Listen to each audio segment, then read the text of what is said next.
Chirag, listen to me properly.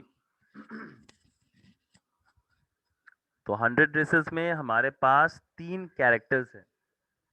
ये जो 3 characters है, मेरा पहला कैरेक्टर है वेंडा पेट्रोन्स्की, दूसरा कैरेक्टर है पेगी और तीसरा कैरेक्टर है मैडी। इसमें मैं वेंडा पेट्रोन्स्की को बोल सकता हूँ कि वो मेरा हीरोइन है, और 2 अलग से साइड कैरेक्टर साइड रोल निभा रहे हैं हमारे मैडी और पेगी। ना पेगी बहुत ही अमीर है, और दिखने सुनने भी उसको बहुत ही अच्छा है, और ज्यादातर उसका क्लास में अच्छा दबदबा है। लोग उसको जानते हैं, मानते हैं, उसके बाद सुनते हैं। मैडी ठहरी गरीब घर से, और पेगी के एहसानों तले दबी हुई। क्यों? पेगी का पहना हुआ कपड़ा दिया जाता था किसको ना, वेंडा, मैडी को। मैडी की माँ लाती थी और उसके कुछ ट्रिमिंग्स करके उसको नया जैसा बना देती थी। क्लास के रूम नंबर 13 जो उनका क्लासरूम है, वहां पे कोई रिकॉग्नाइज ना करे कि ये पर्टिकुलर ड्रेस पेगी का था, अब मैडी पहन के आ रही है।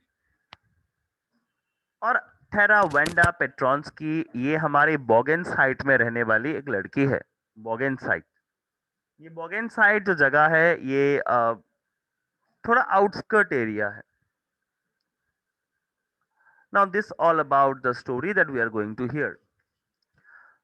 Today Monday, Wanda Petronsky was not in her seat. तो मैडी और पेगी ने नोटिस किया है कि वेंडा अपने सीट पे नहीं है। Nobody, not even Peggy and Madeline, the girls who started all the fun, noticed her absence. तो पेगी और मैडी को नोटिस हुआ कि सीट पे वेंडा पेट्रॉन्स्की नहीं है। Usually Wanda sat in the next seat to the last seat in the last row in room number 13।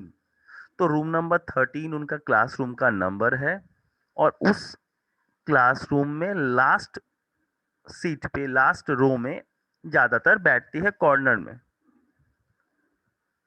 जहां पे कुछ रफ बॉयज बैठते थे जिनके मार्क्स अच्छे नहीं आते थे, और ज्यादातर पैरों की आवाज, स्कफलिंग ऑफ फीट, ज्यादा हंसने का आवाज या कोई फनी पार्ट उसी कॉर्नर से आते हैं। और उसी कॉर्नर में बहुत सारे मड, डर्ट, जहां पे वो लोग बैठते हैं वहां पे दिखा जाते हैं। Wanda did not sit there because she was rough and noisy. तो वेंडा वहां पे इसलिए बैठती थी कि, इसलिए वो ऐसे नहीं थी। वेंडा वहां पे बैठती थी उसका कारण दूसरा था, मगर वो रफ और नॉइजी नहीं थी। So on the contrary, she was very quiet and rarely said anything at all. तो शायद हार्डली किसी से कुछ बात किया होगा शायद कभी। And nobody had ever heard her laugh out loud. Sometimes she twisted her mouth into a crooked sort of smile, but that was all. तो बातचीत किसी से करती नहीं थी वेंडा पेट्रॉन्स की। और यहाँ पे हम लोग देख रहे हैं कि वो अपने जो हंसी था, उस हंसी का यहाँ पे डिस्क्रिप्शन दिया जा रहा है कि she twisted her mouth into A crook shot of smile. तो हंसने का इच्छा नहीं है, फिर भी चलो ठीक है, but that was all. Nobody knew exactly why Wanda sat in that seat. तो कोई नहीं जानता था रूम नंबर 13 में कि वेंडा पेट्रॉन्स की उस सीट में क्यों बैठती थी, unless it was because she came all the way from Boggen's height। और बॉगेन साइड से वो आती थी, और उसके जो पैर थे, पैर में कीचड़ लगे होते थे।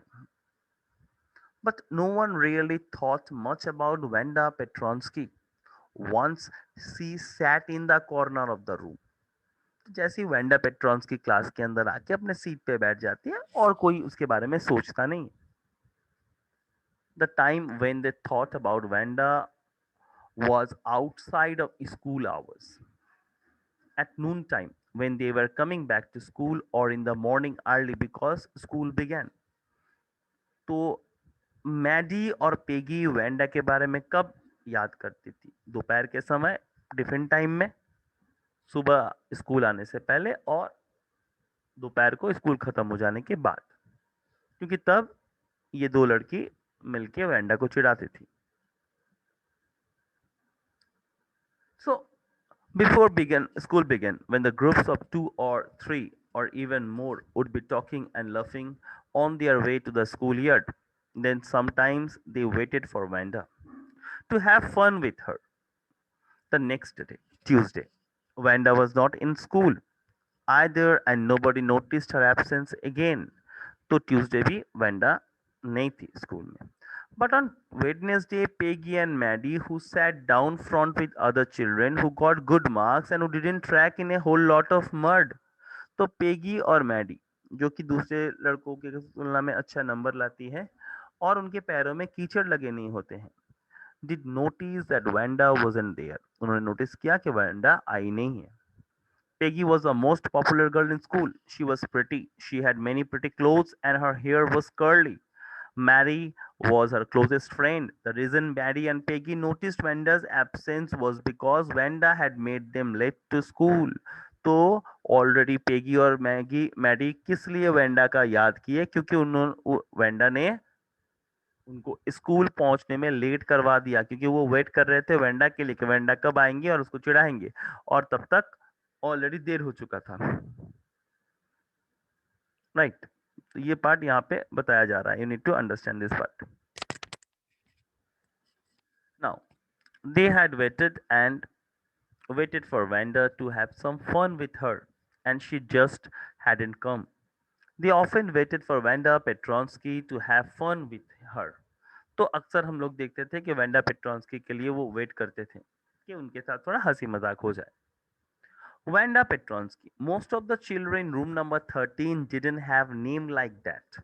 तो वेंडा पेट्रॉन्स्की का नाम भी थोड़ा फनी था, इसलिए ये लोग नाम का मजाक उड़ाते थे, और शायद ही रूम नंबर 13 में और कोई ऐसा होगा. They had names easy to say like Thomas, Smith, or Alan.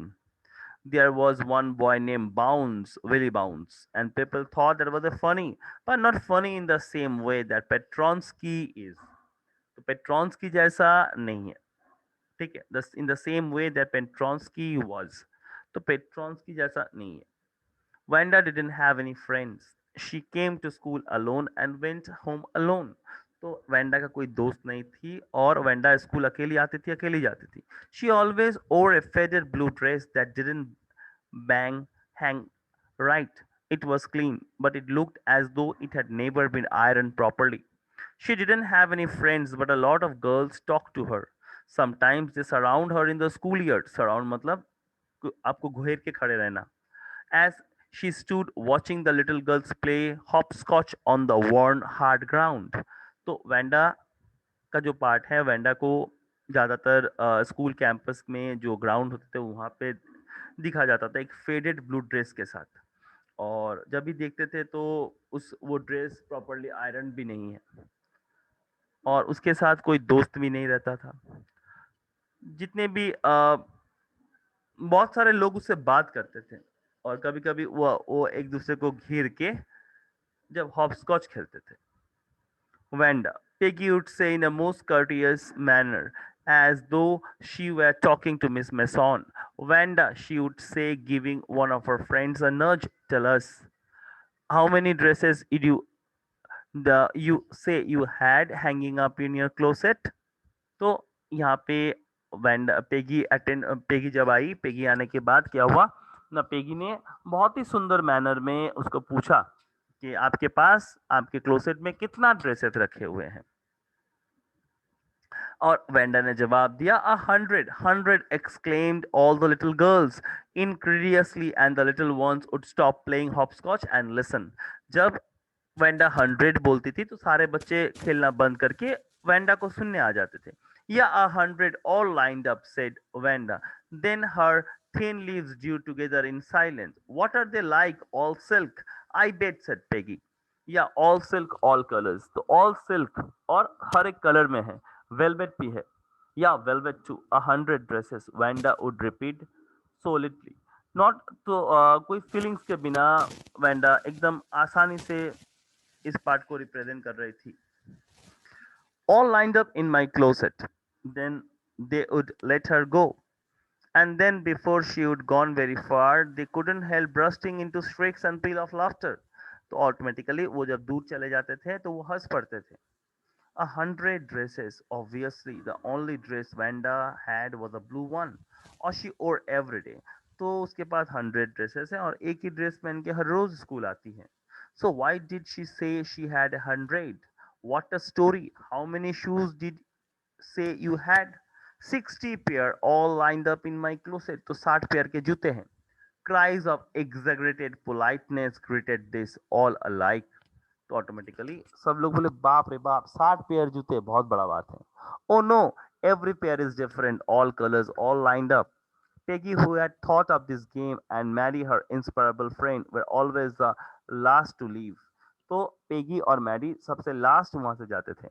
Finally, Wanda would move out to the street, her eyes dull and her mouth closed, hitching a shoulder, left shoulder every now and then in the funny way she had, finishing the walk to school alone. तो उसको चिढ़ाने के बाद Wanda और Wanda अपने आप को के साथ वो सॉरी वेंडा स्कूल की तरफ बढ़ जाती थी और स्कूल आ जाती थी अकेला. Now Peggy was not really cruel. She protected small children from bullies. तो पेगी बेसिकली बुरी लड़की नहीं थी. वो हरदम जो मतलब कमजोर होते थे उनको बचाती थी वो, और खास करके बच्चों को. As she cried for hours if she saw an animal mistreated. अगर कोई जानवर को कोई मारता है, कोई मिसट्रीटमेंट करता है तो बहुत ज्यादा दुख पहुंचता है पेगी को. If anybody had to say to her, don't you think that is a cruel way to treat Vanda? She would have been very surprised. Cruel? What did the girl say? She had 100 dresses. Anybody could tell that was a lie. Why did she want to lie? And she wasn't such an ordinary person. Else, why did she have a name like that? Anyway, they never made her cry. तो anyway, ये जो Peggy के बातचीत है, ये Peggy का बातचीत भी सही है. क्यों पेगी कहना चाहती है कि उसके पास 100 ड्रेसेस है नहीं है तो वो झूठ काहे बोलती है. उसके पास तो नहीं है, वो तो एक साधारण ऑर्डिनरी पर्सन है, तो वो झूठ क्यों बोलेगी. अब ये पार्ट पेगी का है. As for Maddie, this business of asking Wanda every day how many dress and how many hats and how many that and how many this, sorry, how many this and how many and that she had was bothering her. तो Aahista Aahista Maddie को बुरा लगने लगा था जब भी Peggy Wanda से ये बातचीत पूछा करती थी. तो Maddie was a poor herself. She usually wore somebody's hand-me-down clothes. Thank goodness she didn't live up in the Bogans height or have a funny name. तो मैडी खुद को शुक्रगुजार है कि वो बॉगन साइड पे नहीं रहती है और उसके पास कोई फनी नेम नहीं है. Sometimes when Peggy was asking Wanda those questions in that mocking polite voice, Maddie felt embarrassed and studied the marbles in the palm of her hand. तो जब पेगी उसको चीजें को पूछ रही थी, किसको पूछ रही थी, वेंडा पेट्रॉन्स्की को पूछ रही थी, तो नॉर्मली यहाँ पे मैडी जो खड़ी थी वो अपने हाथ पे जो मार्बल्स रखा हुआ था उसको देख रही थी. Now, not that she felt sorry for Wanda exactly. She would never have paid any attention to Wanda if Peggy hadn't invented the dresses game. तो शायद मैडी कभी वेंडा के बारे में कुछ बोलती ही नहीं है, कभी सुनती भी नहीं है अगर पेगी यहाँ पे नहीं होता तो, क्योंकि पेगी ने इस ड्रेसेस वाला पार्ट को आविष्कार किया था. But suppose Peggy and all the others started in on her next, she wasn't as poor as Wanda, perhaps, but she was poor. Of course she would have more sense than to say she had 100 dresses. Still she would not like for them to begin on her. She wished Peggy would stop teasing Wanda Petronsky. तो Maddie को लगता है कि ये उचित नहीं है और शायद कभी ना कभी पेगी वेंडा को चिढ़ाना छोड़ देगी. Even though they had been late to school, Maddie was glad she had not to make fun of Wanda. तो आज वो लेट है मगर मैडी को थोड़ा शांति है कि आज वो वेंडा का मजाक नहीं बनाया है. She worked her arithmetic problem absent mindedly, तो वो अपना अरिथमेटिक प्रॉब्लम लेके डील किया कर रही थी. 8 times 8, let's see. She wished she had the nerve to write Peggy a note. तो उसको सोची कि मैथ्स खत्म करने के बाद पेगी को एक नोट लिखेंगे. क्या न लिखना चाहती है, because she knew she never would have the courage to speak out to Peggy, कि उसके पास उतना साहस नहीं होगा कि वो पेगी को जाके ये सब बात बोले. Hey Peg, let's stop asking Wanda how many dresses she has. When she finished her arithmetic, she did start a note to Peggy. Suddenly, she paused and shuddered. So, pause and shudder मतलब रुक गई और डर गई. She pictured herself in the schoolyard, a new target for Peggy, और वो खुद को सोचने लगी वेंडा पेट्रॉन्स्की की जगह पे एक नया टारगेट पेगी के लिए. जब वो दूसरे गर्ल्स उसको घेर के पूछेंगे, Peggy might ask her where she got the dress she had on. तो शायद पेगी ये पूछ सकती है कि ये ड्रेस आपको कहाँ से मिला जो आप पहने हुए हैं. And Maddie would have to say it was one of the Peggy's old one that Maddie's mother had tried to disguise with. और शायद उसको बोलना पड़ेगा कि ये पेगी का ड्रेस है और उनकी मम्मी उसको थोड़ा अलग बनाने के लिए थोड़ा नया ट्रिमिंग्स लगा दिया है कि रूम नंबर 13 में इसे कोई रिकॉग्नाइज ना कर पाए. If only Peggy would decide of her own accord to stop having fun with Wanda. तो अगर पेगी खुद से डिसाइड करती हैं कि वेंडा को और नहीं चिढ़ाएंगे. Oh well, Mary ran her hand through her short blondie hair as though to push the uncomfortable thoughts away. तो जो उसके दिमाग में जो ज्यादातर अनकंफर्टेबल जो थॉट्स हैं उसको दूर हटाना था. What difference did it make? Slowly, Maddie tore into bits the note she had started. She was Peggy's best friend, and Peggy was the best liked girl in the whole room. तो Maddie ने अपना note को फाड़ दिया क्योंकि Peggy सबसे dominant लड़की है और सब कोई जानती है पेगी को, तो उसके खिलाफ जाना उचित नहीं होगा. Peggy could not possibly do anything that was really wrong, और पेगी ऐसा कुछ नहीं कर सकती जो गलत है. As for Vanda, she was just some girl who leaped up on the Bogan side and stood alone in the schoolyard. She scarcely ever said anything to anybody. The only time she talked was in the schoolyard about for 100 dresses. तो Wanda के बारे में यहाँ पे क्या बोलते हैं ना, मैडी का चिंता है कि वेंडा जो है वो बोगन साइड में रहती है और अकेला स्कूल यार्ड में खड़ी रहती है और किसी से कुछ बोलने से डरती भी है. The only time she talked us in the school year about 100 dresses. तो सिर्फ एक ही बार वो हम लोगों से बात करती है, वही उसका 100 dresses लेके. Mary remember her telling about one of her dresses, pale blue with colour trimmings. तो मैरी को याद है जब उसने कहा था उसको कि एक पेल ब्लू उसका ड्रेस है जिसके ऊपर कलर ट्रिमिंग्स है. And she remembered another that was a brilliant jungle green with a red slash. You'd look like a Christmas tree in that, the girls had said in pretended admiration. Thinking about Wanda and her 100 dresses all lined up in her closet, Maddie began to wonder who was going to win the drawing and the coloring contest. Now उनके school में drawing competition चल रहा था, तो drawing competition में कौन जीतेगा, Wanda जीतेगी या पेगी जीतेगी, ये पार्ट सबसे इम्पोर्टेंट था. तो thinking about Wanda, her 100 dresses all lined up in the closet, Mary began to wonder who was going to win the drawing and the coloring contest. For girls, this contest consisted of the designing dresses for boys. तो girls के लिए dress design करना था और boys के लिए motor boat design करना था. Probably Peggy would win the girls medal. तो वेंडा मैरी को श्योर था कि पेगी वो गर्ल्स मेडल जीतेगी. Peggy drew more better than anyone else in the room. At least that's what everybody thought. तो इस रूम नंबर 13 में सबसे अच्छा ड्राइंग पेगी करती है. She could copy a picture in a magazine or some film star's head so that you could almost tell who was it was. तो एकदम हूबहू कॉपी कर लेती है, जो भी फिल्म स्टार की तस्वीर देखती है, कोई भी आपका मैगजीन का कवर पेज हो, कॉपी कर लेती है अच्छी तरीके से.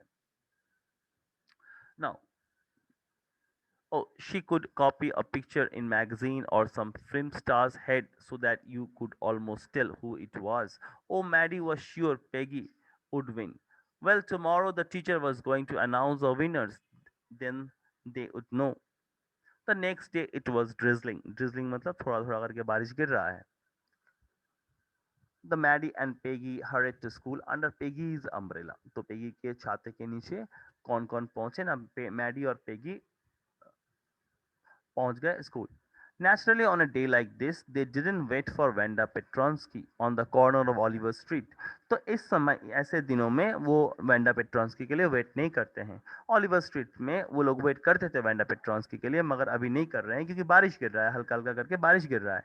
The street that far far away under the railroad racks tracks and up the hill led to the Boggins height. Anyway, they weren't taking any chances on being late today because today was important. तो वो अभी कोई chances लेना नहीं चाहते हैं Maddie और Peggy, क्योंकि आज उनका ड्राइंग कंपटीशन का रिजल्ट निकलने वाला है, एंड दैट्स वाई वो लोग बहुत ज्यादा अटेंटिव हैं. Do you think Mrs Mason will announce the winners today, asked Peggy. तो पेगी ने मैरी के पूछा कि आज मिसेस मैसन हमारे ड्राइंग कंपटीशन के विनर का नाम घोषित करेंगे. Oh, I hope so. The minute we get in, said Mary. Of course you will win, Peg. तो उसने कहा कि जरूर तुम जीतोगी, Peg. Hope so, said Peggy eagerly. The minute they entered the classroom, they stopped short and gasped. तो इसका मतलब है जब भी उन्होंने क्लासरूम में पैर रखा वो थोड़ा अचंभित हो गया, थोड़ा मतलब just astonished. They were drawing all over the room, on every ledge and window sill, dazzling colors and brilliant lavish designs, all drawn on the great sheet of the wrapping paper. There must have been 100 of them, all lined up. This must be the drawing for the contest. They were. Everybody stopped and whistled or moved admiringly. तो सब लोग एक दूसरे को देख रहे थे, drawings को देख रहे थे, क्योंकि 100 ड्रेसेस का ड्राइंग उनके सामने था. As soon as the class has assembled, Miss Mason announced the winners. तो Jack Biggles had won for the boys. तो जैक बिगल्स को बॉयज कैटेगरी से सिलेक्ट किया गया है फर्स्ट प्राइज के लिए, और गर्ल्स में रूम नंबर 13, रूम नंबर 12 में जैक बिगल्स गया है, और गर्ल्स में जो आगे गई है वो है हम लोगों की Wanda पेट्रॉन्स्की. As for the girls, she said, although just one or two sketches were submitted by most, तो ज्यादा से ज्यादा लोगों ने एक या दो सबमिट किया है, मगर एक लड़की है जो रूम नंबर 13 को उसके ऊपर नाज है. The one girl actually draw 100 designs. तो वो लड़की अपने हाथों से 100 डिजाइन्स ड्रॉ की है, और सब डिफरेंट है और बहुत ही सुंदर है. In the opinion of the judges, any one of the drawing is worthy of winning the prize. I am very happy to say that Vanda Petronsky is a winner of the girls medal. और Wanda पेट्रॉन्स्की हमारे girls के medal winner हुए. Unfortunately, Vanda has been absent from school for some days and is not there to receive the applause that is due to her. And let us hope she will be back tomorrow. Now, class, you may file around the room quietly and look at her execute drawing. तो Mrs मैसन ने पूरे class को कहा कि आप लोग सब लोग घूम के देख लीजिए अच्छी तरीके से. The children burst into applause. applause का मतलब यहाँ पे क्या हुआ ना, जो क्लैपिंग्स हो रहे थे. And even the boys were glad to have a chance to stamp on the floor and put their fingers in their mouth and whistle, though they were not interested in dresses. Look, Peg, whispered Maddie. There's that blue one she told us about. Isn't it beautiful? Yes, said Peggy. And here's that green one, boy. I thought I could draw. So बहुत सारे dresses ऐसे भी हैं जिसके बारे में Wanda पेट्रॉन्स्की ने Maddie और पेगी से बातचीत भी किया था, और वही मैडी को याद आ रहा था. Now we will see that the next part is part two में आगे स्टोरी क्या दिखा रहा है आपको. ओके